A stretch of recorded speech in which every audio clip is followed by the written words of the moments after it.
इथं आपण तवा ठेवलेला आहे. आत्ताच आपल्या चपात्या झालेल्या आहेत. आता तवा गरम आहे त्यावर आपण गवार टाकून घेऊया तव्यामध्ये. गवार अशी स्वच्छ घेतलेली आहे. थोडीशी तेल टाकून भाजून घेते. हे काय गावरान गवार नाही आहे, तरी पण मी भाजते.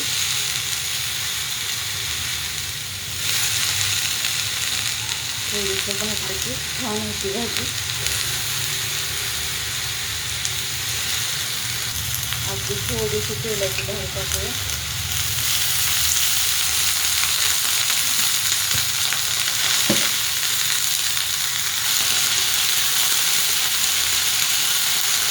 भाजल्यावर बघा हिरवीगार गवार आहे.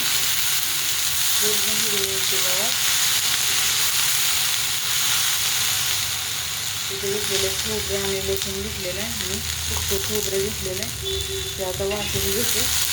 थोडीशी कोथिंबीर टाकून तवा आणि साईडच्या गॅसवर ठेवलेला आहे. आता कढई ठेवलेली आहे गरम होण्यासाठी.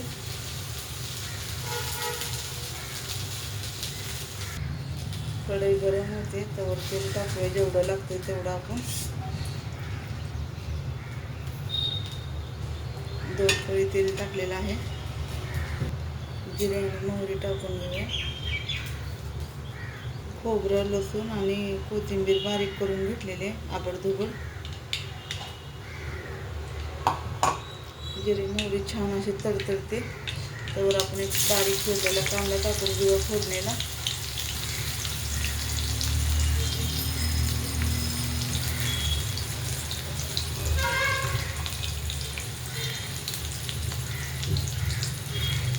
त्याच कांद्यामध्ये आपण खोबरं आणि लसूण आणि कोथिंबीरचं कूट टाकूया.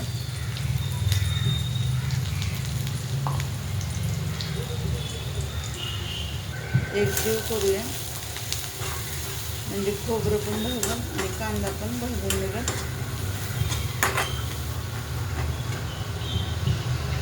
खोबरं लसूण भाजलेलं आहे. आता टोमॅटो टाकून घेऊया. एकजीव करूया.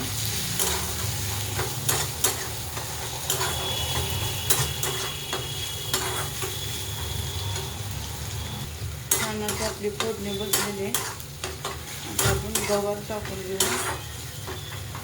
सुरुवातीला थोडीशी हळद टाकूया तेलामध्ये.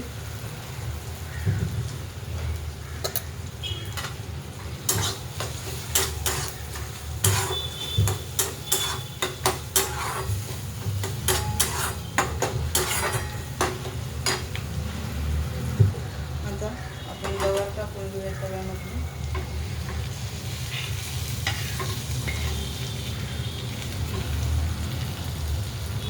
आता एकजीव करूया.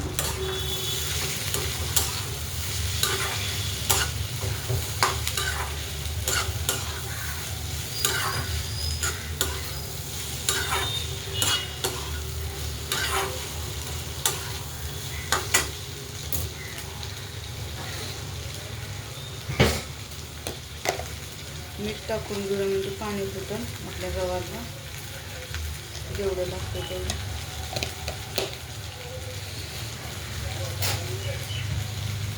परत एकजीव करू. गवार ताजी त्यामुळं वापरलं लगेच, लई वेळ नाही लागणार.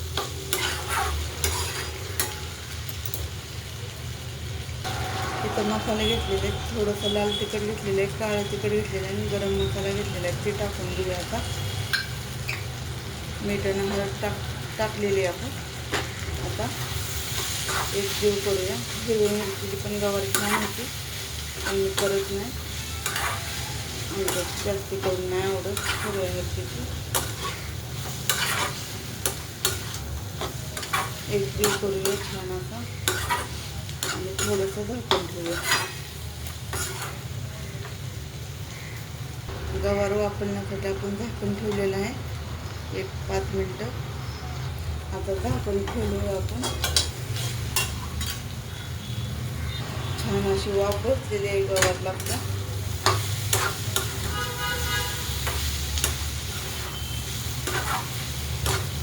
आता शेंगाचं कूट टाकूया थोडासा आवडीनुसार.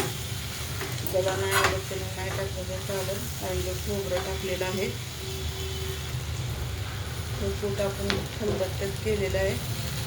तेल सुटतो मिक्सरमधला नाही कूट.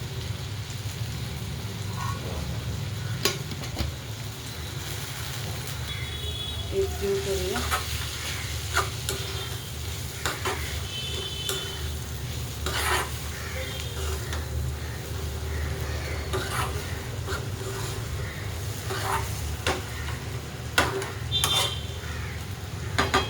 आता मी परत ठेवणार आहे झाकण वापरण्यासाठी, पण व्हिडिओ खूप मोठा होत आहे.